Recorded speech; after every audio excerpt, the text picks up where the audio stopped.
Welcome back to the Simply Soccer podcast. Yes, we're doing this again, hopefully once a week on a consistent basis now. There was a lot of good response to the first one we brought back last week, which was all about kind of some of the sticking points or some of the things that are probably preventing you from growing or succeeding as much as you want. So I want to kind of go over some of the ideas that not only I think hold back a lot of players, but ones that have definitely held me back when I've been trying to improve in any area, and sometimes still, rear their ugly head sometimes as well, that I have to just be aware of and you need to be aware of as well. So that was last week. We're going to continue making these, and today I have a really good topic I want to talk about. But first, I want to actually mention to you guys who listen to the podcast, I've started a new channel called Untapped Potential.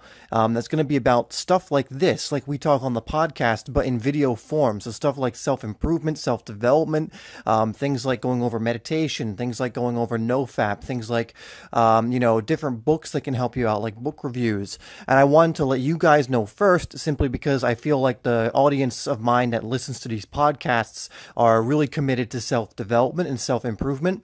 And I really just get the sense that you guys who listen to these podcasts are really trying to improve not only your game as a footballer, but also your life in general. So if that's you, if you're someone who just loves to improve and loves to see themselves grow, and you love being exposed to new ideas that are essentially or ultimately going to help you become a better person and, achieve more and all that stuff, please click on the link that's in the description. It will take you to Untapped Potential, brand new channel that I'm going to be releasing one video a week on, and I'm very excited about that because it will allow me to make these kind of videos, but not in just a soccer context, in like a everyday life kind of context, which again, I'm very, very excited about. So make sure you go check that out. I think if you listen to these podcasts, you will really like the content that we have on there. So what I want to talk about in this podcast, though, is something very important. Since we're doing a 30-day challenge again, which for those of you who don't know, we brought the 30-day challenges back for October. If you haven't seen the video for that, if you go back a couple of days on the channel, you'll see it is the soccer finishing and shooting 30-day challenge, and I'm very excited for this one because a lot of you have been asking for this one. But essentially for the month of October, we're going to be doing this challenge where you need to do a certain set of drills every single day, miss as few days as possible to develop consistency and momentum, and to kind of prove to yourself that if you stick with something, you'll start getting results, and to kind of give you a taste of what momentum feels like and what consistency feels like and all these different things. So I figured it would be a really good time to make an updated podcast or video or whatever on the power of momentum, the power of consistency, and I want to touch upon consistency versus intensity a little bit as well. So one thing I want to talk about first is this kind of confusion when it comes to consistency and intensity. The reason the 30-day challenge, if you look at the video and the drills that we have for those videos, you can actually select between two different sets of drills, or you can do both, or you can mix it up. There's no, thing you have to absolutely do. I just recommend you stick to these drills. And I know what's going to happen is there's going to be some players saying, can I do more? Or, these seem too simple, or, how are these going to help me? They seem pretty basic.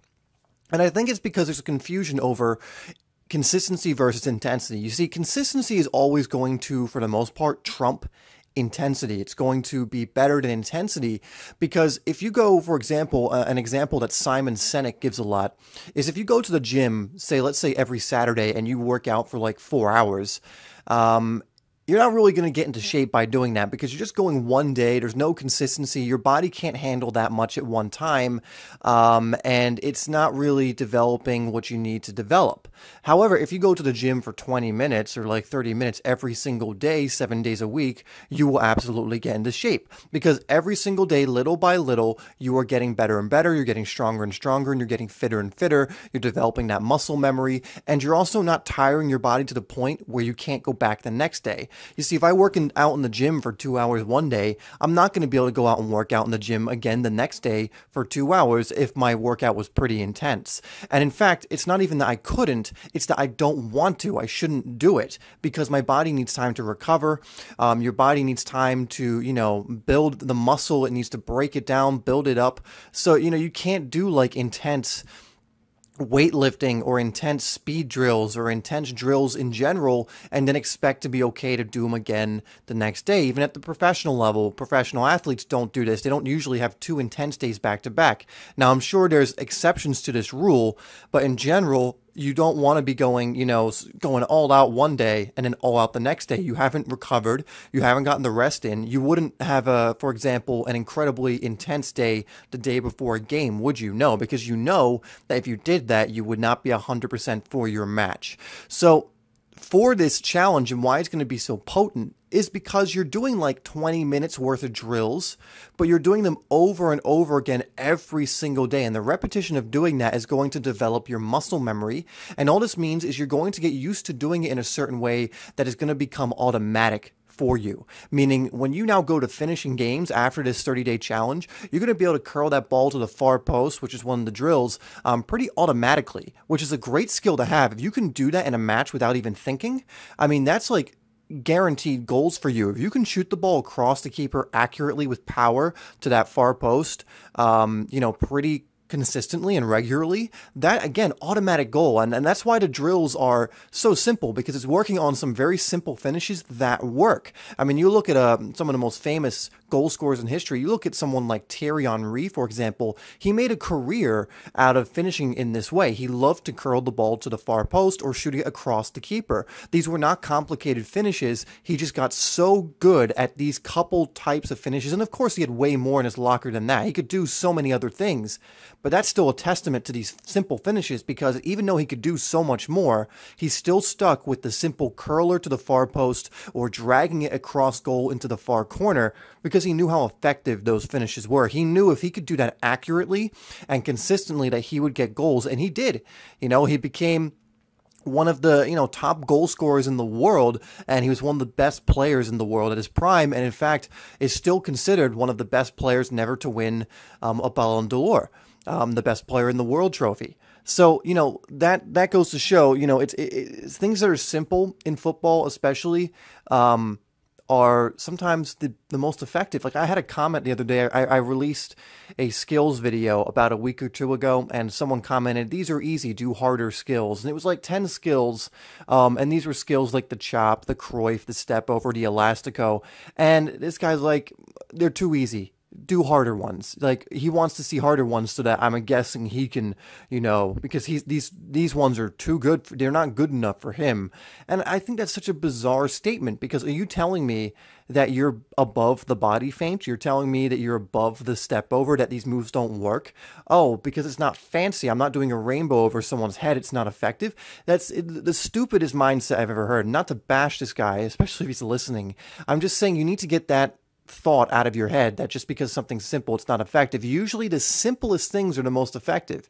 Usually if you have incredible ball control, which is a simple skill, it's still incredibly effective. Usually, if you can do the chop effectively, again, a very simple and easy looking skill, there's a lot more nuanced stuff to it, but you can do that effectively. Suddenly, you can chop people up like Suarez. It's one of his main moves. If you can do the body feint, again, a very simple looking skill, suddenly, Lionel Messi's able to weave through groups of players because he can do that skill so well. So don't think just because something's simple that it's not effective. This is something that kills me. It really it kills me inside a little bit each time when I see a comment from someone like this, like, oh, this is easy. And I'm like, okay, maybe it is easy, but it's not easy to do this consistently and to do it effectively in matches. And if you want to do it consistently and effectively in matches, stop complaining, stop wanting to do double rainbows over people in matches, get the effective stuff down, master the effective moves.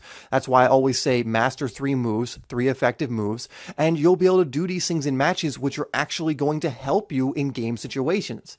I know we get used to certain YouTube channels and certain YouTubers who are doing these crazy fancy things, like the F2 freestylers and other channels, free kickers, doing things like knuckleball tutorials and things in this nature. And I love those types of videos. I think they're really cool. I love the F2 freestylers. I think their stuff is incredibly cool. But the fact of the matter is, this is not stuff you would normally do in your matches. Now, actually, to be fair to the F2 freestyles, a lot of their stuff now is kind of shooting tutorials and shooting with professional players. And these guys can shoot the ball as well as professionals pretty much. But When you see them doing crazy stunts and you're like, oh, that is so cool. Yes, it is so cool, but it's not something you want to do in matches. And it's not something you really, if you're looking for effective things to do in matches, you want to spend your time learning. Because yes, it's going to be cool and impressive, and maybe you can make a cool video doing it. And you have to understand, this is their career. This is how they make their money. This is what they love to do. That's why they do it. They're not going out to be professional footballers because they're professional freestylers. But stop looking for these, especially in tutorial videos, like, a triple step over and followed by a double elastico, and that's what you're going to do in matches. Stick to the effective stuff. Stick to the things that are simple, master the simple stuff, okay? So I just want to get that off my chest, because again, it's something that it really does kill me, because any player that's coming to my channel and saying something like that, these are too easy, blah, blah, blah. It's not, it doesn't hurt me, but it does hurt them, because they think that they need to have these fancy, crazy moves or embarrass a defender to be effective. You don't need to do that. You need to get really, really good at the simple stuff. You need to be really good with your passing, your ball control, your skill moves. But you need to be good at the effective stuff. People have gotten tired of me going over the Cruyff turn, for example, so much, but there's a reason I emphasize that move so much.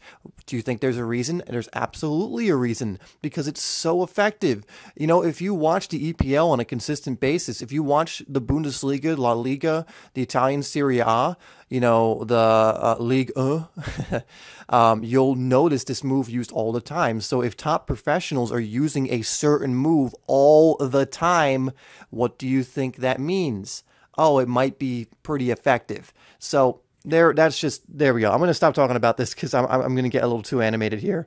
But let's get back into consistency and momentum. So with the 30-day challenge, the point is to build consistency so that you start building momentum. And really, after the 30-day challenge is up, the goal is for you to keep going beyond that, because 30 days is not going to give you the results you want.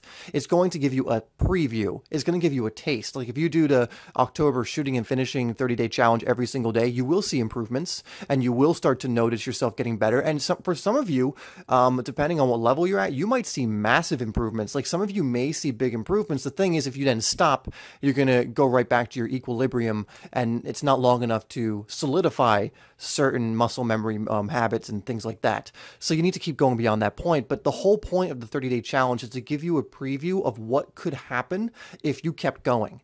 And I think that's incredibly powerful, because once you get a taste of that, you can't like untaste that, if that makes sense. So, it's like when you work out and you start actually seeing results, you can't unknow that. You can't unexperience that. And then if you quit for the rest of your life while you're not working out, you'll always be thinking back to, wow, what would have happened if I kept going?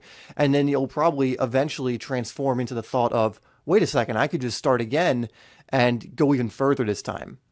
So consistency and momentum are incredibly important. Now, momentum is brought about through consistency. That's why it's important. That's why consistency is better than intensity, because if you're only working out, say, once a week at an intense rate, you're not building up the consistency that builds up to momentum. Momentum is when things just start to become way easier and you're seeing so many more results. It's that when, like, essentially you get to the point where you're working out and it's automatic. Like if you get up at 5 a.m. and go for a run and start working out and doing drills, you do that enough times in a row, you start to build momentum and it becomes a lot easier for you. Now, I'm not saying it gets super easy or anything. What I am saying is it becomes a habit. You're developing this momentum, and getting up at 5 a.m. and doing this stuff is just automatic for you. You don't even have to think about it. You just kind of do it, but you're still reaping the benefits from doing it. While in the beginning, there's this resistance that your old story or your old habits are going to bring forth, and you have to kind of push through that resistance. But as you develop momentum, that resistance starts to become smaller and smaller and smaller. And this is why maintaining consistency is so important, because you start developing this momentum, which makes your resistance smaller.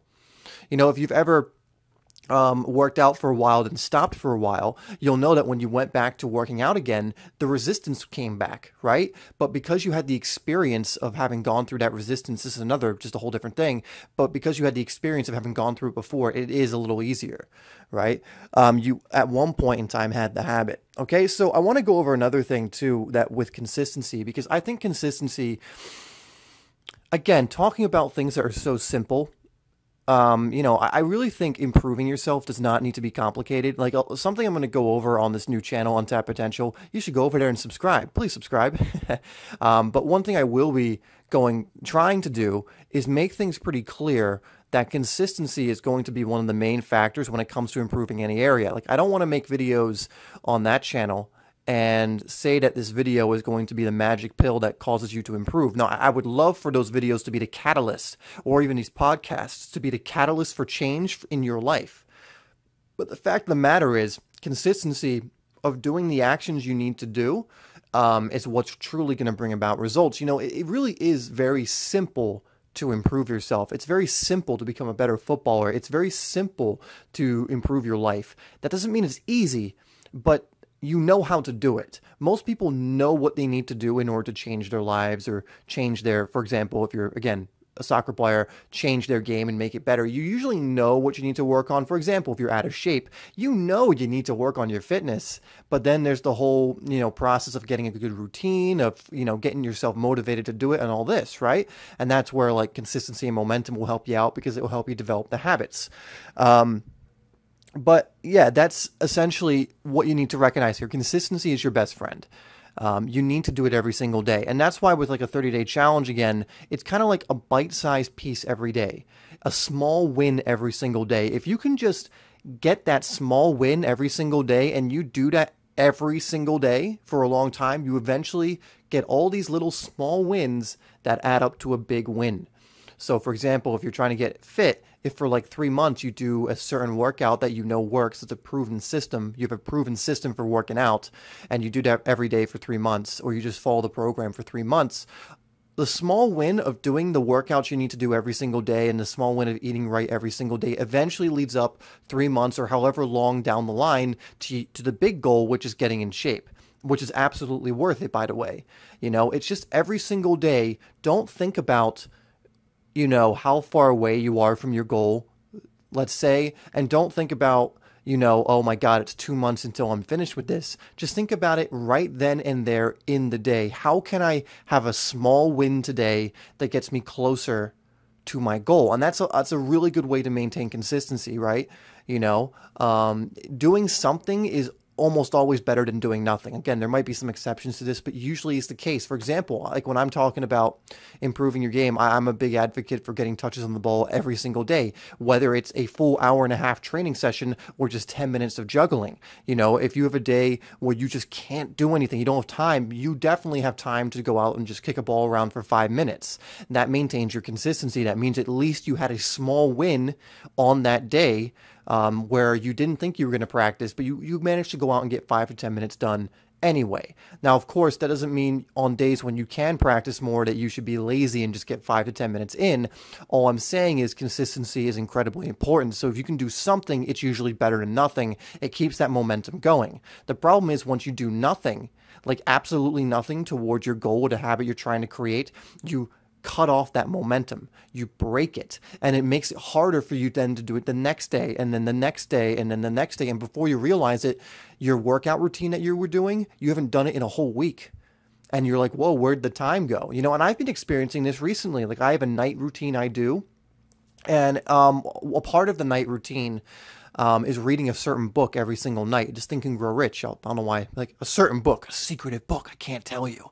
It's Think and Grow Rich every single night. I read it every single night. And I think the last couple of nights I haven't. I've just kind of conked out and fallen asleep because I've been scheduling poorly at night. Where tonight, right after I'm done this podcast, I'm going to go read it to make sure I don't fall into this thing. But it could be very easy now for a week to go by and for me not having read it. That's why very quickly, again, if you kind of miss a day, you need to get right back into it the next day. Never miss more than 1 day in a row. That's another good rule to go along with consistency, because the more days you let go and don't do the thing that you're trying to improve. So for example, if you're doing the 30-day challenge and you miss a day, if you miss a second day and then a third day, I mean, you can almost forget about it, because most likely you're going to miss a week, then 2 weeks, and eventually you're going to talk yourself into missing the rest of it. And you got to start over. Now, again, if you are at that point where you've missed 3 or 4 days, obviously the best thing you can do at that point is start again right away. But before you get to that point, if you missed a day, don't feel bad about it. Just get right back at it the next day. But be careful about missing multiple days. That will ruin it. Okay. So here's something that's helped me to kind of stick with a lot of my things I do consistently. And I wish I have it on my board. Actually, I don't have it on my board. This is the problem. It's in my journal and I'm looking at it right now. I need to actually, after this, I'm going to write it on my whiteboard, which will help me um, probably be reminded of it more because it's something I need to be reminded of more. But it's really good. And it simply is this: every action has meaning.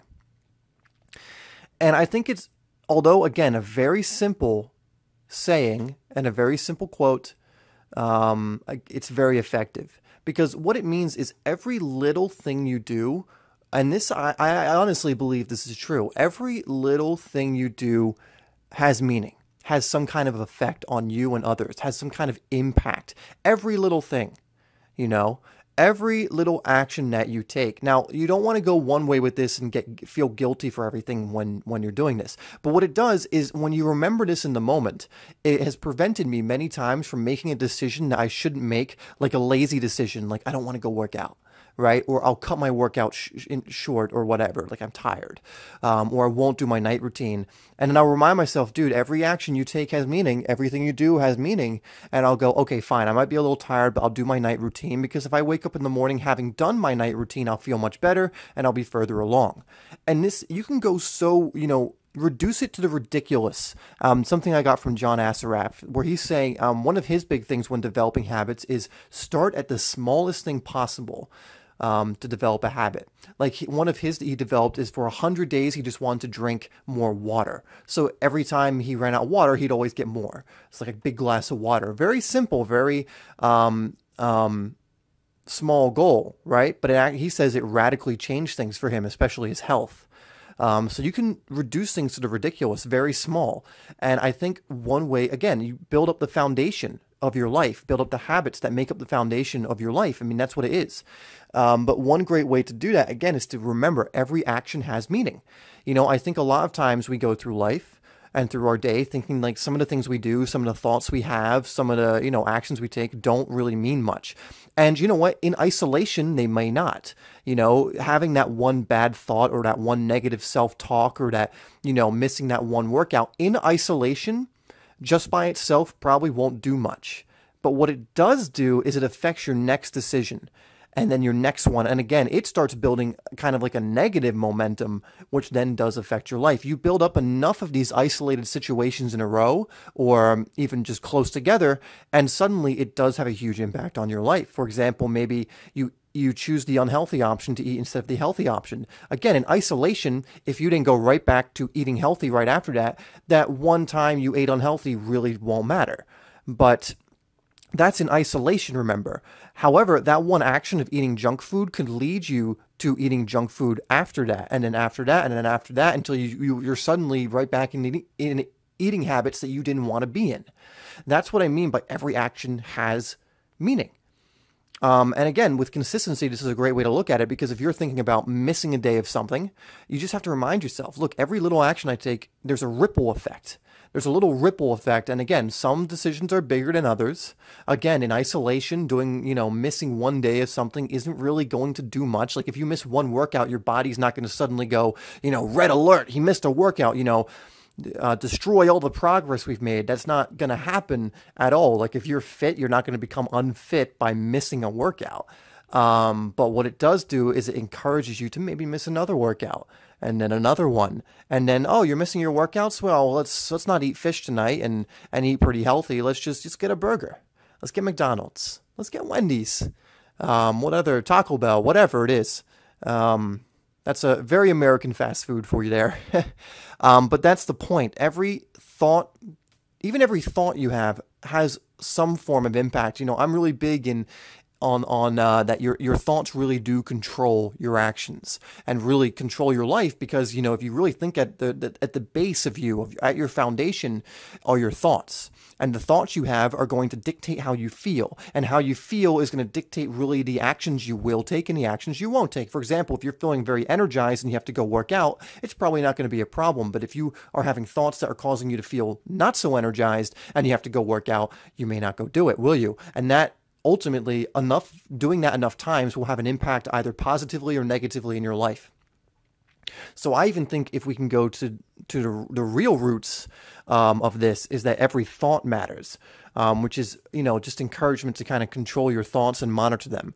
But for now, just think about your actions. When you're about to do something, kind of just ask yourself, is this what I really want to be doing, or is this just like a bad habit? If you go to play video games, for example, and you should be going to work out, really think to yourself, every action I take has meaning, and there's going to be a sort of domino effect from this action to the next, a little ripple effect. Do I want to play video games for the next hour, or do I want to go out and become a better soccer player? Maybe you're going to fast food, or you're thinking about it and you're like, okay, do I want to get this burger? And again, these things in moderation aren't bad. I'm not saying don't play video games. I'm not saying you can't every now and then have a burger. I'm not trying to, like be so strict here or cause you to be strict. I'm just saying to have that awareness that if you are going to do that, you need to be careful, because I really do. I think every action has meaning. So that's why, again, like when you are being consistent with a challenge or something and it looks like you're not going to do it, really ask yourself, is it going to be worth just to go out and do this 20-minute thing real quick that will keep my consistency? Or should I just stay inside and sit down and do nothing, or watch TV, or do whatever? And that's the one thing that kills me sometimes is social media and not TV. I don't watch TV, but social media is my biggest crutch. And sometimes I go through periods where I'm able to resist it almost completely. And like I mentioned in the last podcast, these social media platforms are designed to make you addicted to them. And then there are days where I'm browsing and I don't even realize it, which is why I need to actually get this thing on my whiteboard so I remind myself of this, that every action has meaning. But the point is, every moment really is a new moment for you to be able to take some kind of action that is going to have a huge impact in your life. It's going to be the catalyst. A lot of people who become better players or successful, it all starts with a decision they made a long time ago to stick with something, or to develop a habit, or that they have faith that they're going to make it to where they want to go. It was just a simple decision at one point in time that they had that, you wouldn't think was that big a deal. But because they made the decision, a lot of meaning was attached to that one decision. And from there, because they made that, because every action has meaning, they kind of went from there, and it kind of just branched out from there. Now, again, there's a lot more that goes into that. It's a lot more nuanced, but just the thing to keep in mind is every action has meaning. And I really, again, like this thought, because when it comes to consistency, I really think this helps me remain consistent, because when I'm thinking about breaking my consistency, or, you ever have this thought, like, oh, you know what, just missing one day won't matter. Or, you know what, I'll just do it tomorrow night. Those procrastinating type thoughts, or those avoidance type thoughts. This is when this thought is an excellent replacement for those thoughts. So you go, I'll just do it tomorrow, right? Instead, you say, every action has meaning, right? So your decision to not do what you said you were going to do is an action, by the way. That is a decision. That's an action. And so you're encouraging an action that is preventing you from doing the things you want to do, because the thing you want to do, you're doing for a reason, the habit or the behavior, because you want to develop something, or you want to become different, or you want to, become a better person. So you are in that moment deciding to not align with that image of yourself. I hope that makes sense. I know that can sound confusing. But again, that is an action. Indecision, or not making a decision, is still making a decision. Inaction is still kind of action. Your action is to take no action, and sometimes that's a great thing to do. But for example, if you don't go work out and you just stay sitting, that is an inaction. So you're like, I'm just not going to do anything. That's inaction. It's still an action in this sense, in the way we're talking about it now. And that action does have repercussions. It does have meaning, like I went over a moment ago. Okay, so I hope that makes sense. And this is just an area I think is really important. So really, just as you go through your day after listening to this, or, the next day, or your next few days, kind of monitor what you're doing. Ask yourself, if what you're doing is aligned to what you want to accomplish, or who you want to be, or what you want to be. Really analyze yourself constantly. Keep yourself in check, because if you don't, the way the subconscious mind works is you'll just kind of revert into this default mode, or this homeostasis. That's not right. Default mode was the right word. Now I'm looking for another really common expression for this, but I can't remember it. But where you go through the motions, essentially. And the way you go through the motions is how you've always acted. So you go back to like this, so if, for example, if you're someone who is nervous a lot, if you're not consciously kind of almost making sure you're doing things to prevent that nervousness, you're going to go right back into a nervous state. If you are someone who argues a lot or gets angry a lot, if you're not kind of consciously controlling that to the point where you can, you become someone who's calmer or someone who doesn't get as angry, your default state and subconscious state kind of for this is anger. So that's why you kind of want to be monitoring yourself every day if you're trying to make a change. You want to be kind of analyzing the actions you're taking. Sometimes you'll do something and you'll have no idea why you did it. You ever have that happen where you did something and you're just like so confused to why you did it? You're like, why did I do that? Why did I do that? Like you do something stupid or silly, or you forget something, or you just do something that's so outside of who you want to be. The reason is because that's just who your default kind of settings to be, to say that in like a robotic way, your default settings. It's what you're doing subconsciously, because either that's what you used to do a lot in the past, or that's just kind of how you've developed. So to combat this, you need to start doing things consciously. And by doing that, you feed your subconscious kind of this new action or this new story. And if you do that consistently enough, you start to kind of reconfigure your habits and start to develop new ones that replace these old ones that you don't want. All right. So I'm like thinking back to what I've been saying in this podcast, and I'm really hoping it's not confusing, because like for me, I'm saying stuff that, I've learned through years, and I'm just hoping that I haven't skipped anything or skipped steps or made this really confusing. So let me know if this made any sense to you. But to put it in simple terms, be consistent. Consistency is more important than intensity. So doing a little bit each day is more important than doing a lot at once. Every action has meaning. Every little thing you do does have meaning to a certain extent, whether on a large scale or on a smaller scale. And just, do the things that you want to do, have a vision of who you want to be. So whether that's a certain type of, like what level of soccer you want to play at, or just what kind of person you want to be. And then as you go through your day, ask yourself, is that what that version of me would do? Ask yourself as you go through the day, and this is a good one too, is would my best self do this, or would he do something else? And if the answer is he would do something else, do that something else. And the more you do that something else, the faster you're going to become the ideal version of yourself that you have in your mind. Okay, that's where I'm going to end it, because we're already over 30. And I could ramble on forever here. So thanks for listening, guys. Again, please check out my channel, Untapped Potential. I'll have a link down below. There won't be much on the channel just yet. There might be, though, if there isn't a video on it yet, there will be one video being released very, very soon that I've already created. And then from there, we're going to do a video a week on that channel. And again, I think it's going to be perfect for you guys who listen to the podcast, just because it's going to be even more self-development, self-improvement type material that's going to help you become a better person. I mean, hopefully, that's the goal of the channel, is just self-improvement. The whole point of the channel is I call it Untapped Potential, and like the tagline is tap into yours. I kind of want you to realize that you really can change so much about you and become whatever you want, really, through things like consistency and doing this over a long period of time. And I kind of want to help you do that through certain ideas that I've learned about over the last few years, really. So that's what that's all about. Please go over there if you are interested in stuff like that. So for the hashtag today, which indicates to me that you've listened all the way to this point. So if you put this hashtag in the comments, it lets me know that you've listened all the way through, because I like to identify who has done it.